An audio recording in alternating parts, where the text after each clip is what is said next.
কাশ্মীরে হামলা নিয়ে উত্তেজনার মধ্যে মঙ্গলবার 6ই মে গভীর রাত্রে পাকিস্তানের 6টি স্থানে ক্ষেপণাস্ত্র হামলা চালিয়েছে ভারত।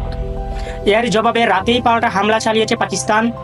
এমন পরিস্থিতিতে দুই দেশকে দায়িত্বশীল ভূমিকা পালনের আহ্বান জানিয়েছে বাংলাদেশ জামাতে আমির ডক্টর শফিকুর রহমান। বুধবার 7ই মে সকালে নিজের ভেরিফাইড ফেসবুক অ্যাকাউন্টে এক পোস্টে আহ্বান জানান তিনি।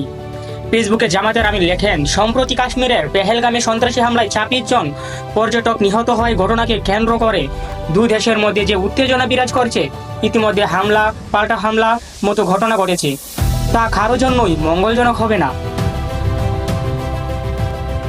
তিনি আরও লেখেন, এ ঘটনা গ্রহণযোগ্য, নিরপেক্ষ ও আন্তর্জাতিক তদন্ত হওয়া উচিত এবং উভয় পক্ষকে দায়িত্বশীল ভূমিকা পালন করা প্রয়োজন। দিন শেষে যুদ্ধ কারো জন্যই কল্যাণকর নয় দাবি করে কাশ্মীরবাসী সমস্যা স্থায়ী সমাধান আন্তরিকভাবে কামনা করেন বাংলাদেশ জামাত ইসলামের আমির শফিকুর ইসলাম।